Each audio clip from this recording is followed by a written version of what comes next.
शुगरच्या पेशंटना पुन्हा सांगेन, तुम्ही म्हणणार असं कसं, मी तुम्हाला तेही पटवून देईन. जेवण झालं ना, गुळाचा खडा खायचा, एवढा छोटासा. जेवण झालं की गुळाचा खडा खायचा. आता गोड चालत नाही म्हणताय का नाही, माझ्या एका प्रश्नाचं उत्तर द्यायचं. शुगरच्या पेशंटला चक्कर आल्यावर चॉकलेट किंवा साखर खायला देतात, चक्कर कमी होते, ते कसं चालतं? शुगरच्या पेशंटला चक्कर आली, साखर देतात की नाही, ते चालतंय. मग गुळ का चालत नाही? जेवण झालं की गुळाचा खडा खायचा. 100% शुगर तुमची बघा, मी सांगण्यापेक्षा तुमचं तुम्ही मला YouTube वरती कमेंट्स करा किंवा स्वतः फोन करून सांगा. फोन नंबर इथं दिलेले आहेत. महिलांना अजून एक विनंती करून सांगतो की कुठल्याही गोष्टीचं काही तुम्हाला, बऱ्याच गोष्टी मला बोलायला खूप मर्यादा आहे. मासिक धर्मातल्या अडचणी असतील, तुम्ही मला इथं सांगू शकत नाही, मी उघड उघड बोलू शकत नाही काही गोष्टी. पण तुम्हाला मी खूप छान प्रकारे एक माहिती सांगेन. तोडकर संजीवनीचं महिला स्वास्थ्य फाउंडेशन आहे, ज्या माई चालवतात, म्हणजे माझी मिसेस आहे, माई म्हणतात सगळे त्यांना, तर त्या चालवतात. तर इथं दिलेल्या फोन नंबरवरती फोन करून तुम्ही त्यांना कॉन्टॅक्ट करू शकता. तुम्ही त्यांना माहिती विचारू शकता. तुमच्या अडचणी ज्या काय, तुमच्या समस्या ज्या काय आहेत, त्या तुम्ही दिलखुलास एक मैत्रीण म्हणून तुम्ही बोलू शकता. कसं आहे, कुठल्या तरी 10 रुपयाचा बिस्किटचा पुडा घेऊन येणाऱ्या मैत्रिणीला बोलण्यापेक्षा तुम्ही माईंना बोला त्याच्यावरती. कारण त्या कसं आहेत, त्या निसर्गोपचार तज्ञ आहेत, त्याही राष्ट्रीय पुरस्कार विजेते आहेत.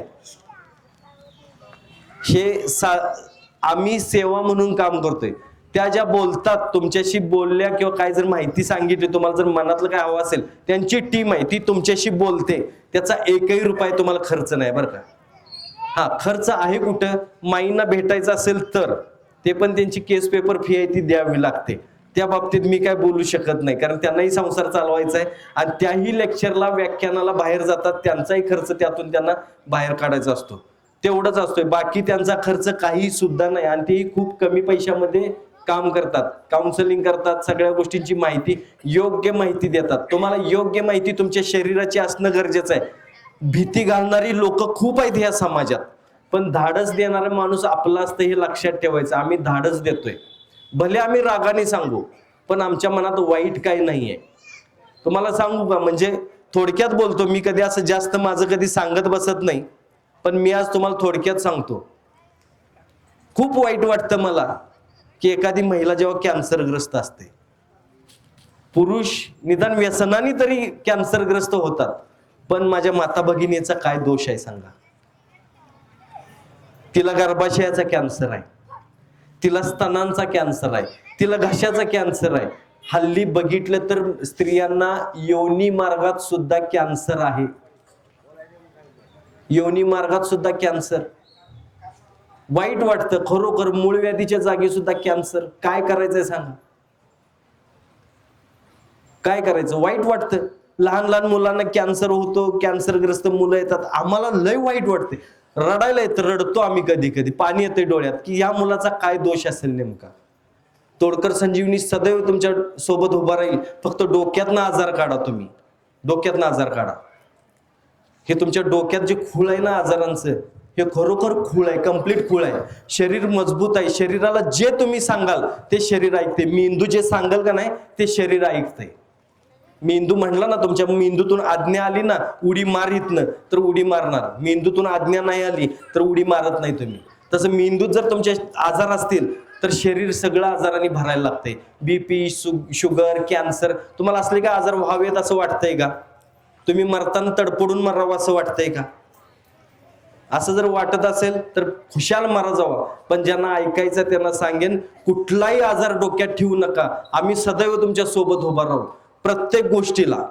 आजाराच्या बाबतीत कुणी भ्यायचं नाही. हे आजार आजार आजार नेमकं काय येतो? कोरोनामध्ये गव्हर्नमेंट सांगत होतं, सरकार सांगत होतं, घाबरू नका, घाबरू नका. जी मेलीत ते मला वाटतं 80% 90% माणसं नुसती भिवून मेलीत. बरोबर आहे का नाही? तुम्ही आम्ही त्यातनं वाचलोय, नशीबवान आहे, जगलोय. आता तरी जगूया. परत अशी एखादी लाट येणार नाही याची गॅरंटी आहे का तुम्हाला? त्यात तुमचा नंबर लागणार नाही याची खात्री आहे का?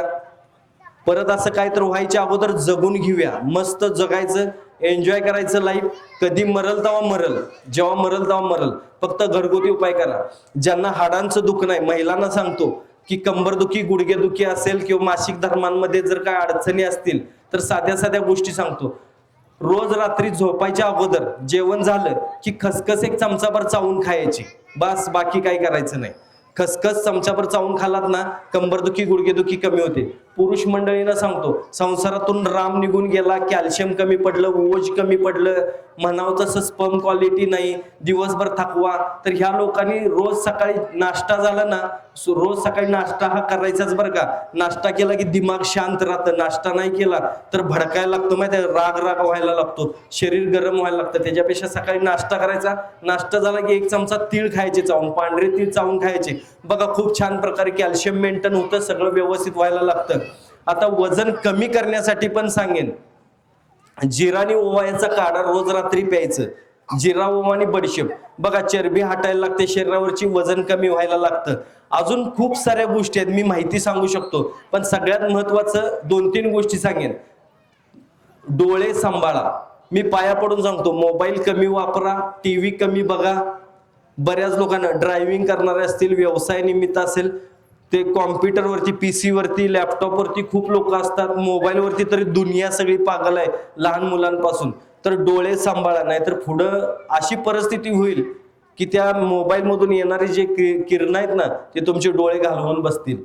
हल्ली इथं फक्त कोण जर असेल तर एक प्रतिनिधी म्हणून या आणि इथं येऊन बघा किती चष्मे दिसत आहेत. ही परिस्थिती आहे. बऱ्याच लोकांचा नाईलाज असतो, चष्मा घालतात. एकेकाला तर सोडा वॉटरचं बाटल्यांचं हे असल्यासारखं असते, मोठ्या भिंगाचं. काय करायचं, कुठं चाललोय आपण. विनंती करतो, तुमचे चष्मे घालवायचे असतील तर साध्या साध्या गोष्टी सांगतो. संत्र्याची साल घ्यायची, गरम पाण्यामध्ये टाकायचे, हे पाणी कडक उकळवायचं, तुरटीचे 2 फेरे मारायचं, घ्यायचं, गार झालं की डोळ्यात 2-2 थेंब टाकायचे. बघा डोळे स्वच्छ व्हायला लागतात. काचबिंदू, मोतीबिंदू असं काय होऊ नये वाटत असेल तर इलाज करा. अशा खूप साऱ्या वनस्पती आहेत निसर्गामध्ये ज्या तुमच्या डोळ्यांना खूप छान ठेवू शकतात. पाहिजे असेल तर माहितीसाठी या नंबरवरती फोन करा. नसेल तर तोडकर संजीवनीचं दृष्टिबल म्हणून आहे. हे कोणतंही औषध नाही, वनस्पतींपासून बनवलेली गोळी आहे, जी गोळी घेतल्यानंतर तुमचे डोळे खूप छान राहू शकतात. त्याचबरोबर जाता जाता तुम्हाला एक गोष्ट सांगेन, सगळ्यात महत्वाची, संधिवात असू दे, गुडघेदुखी असू दे, कंबरदुखी असू दे, नी रिप्लेस सांग म्हणजे गुडघे बदलायला सांगतात बघा, हिप रिप्लेस सांगतात किंवा काही असू दे, कुठल्याही गोष्टीसाठी तोडकर संजीवनीमध्ये नैसर्गिक इलाज होतात. म्हणजे लेप असतील, काय म्हणजे बरंच असते, पोटली इलाज असतो, लेप असतो, बऱ्याच निसर्गातून मिळणाऱ्या खोडांपासून, सालींपासून किंवा पानांपासून, फुलांपासून आम्ही उपचार करतो. जे उपचार घेतल्यानंतर खूप कमी खर्चामध्ये असतात आणि जे परमनंट असतात बऱ्यापैकी. हे तुम्हाला पाहिजे असेल तर तुम्ही नक्की माहिती घ्या. तुमच्या कुठल्याही आजाराबद्दल नक्की येऊन तुम्ही तोडकर संजीवनीमध्ये भेटू शकता. अर्ध्या तासाचा रस्ता आहे फक्त इथनं कोल्हापूर. नंबर दिलेला आहे. रंकाळा स्टँडच्या इथं माझं छोटंसं हॉस्पिटल आहे ज्यामध्ये मी सेवा करतो. तर तुम्ही आलात तर खरोखर कुठल्याही गोष्टीसाठी इतरत्र जास्त कुठल्याही प्रकारचा खर्च करण्यापेक्षा अगोदर फक्त एक ओपिनियन म्हणून का असं तुम्ही घ्यायला हरकत नाही. तुम्हाला निसर्गातून सगळ्या गोष्टी मिळतात. शक्यतो करून आम्ही घरगुती उपाय सांगूनच बरं करायला बघतोय, पण तुमची मानसिकता जर नसेल तर नक्की एकदा येऊन भेटू शकता.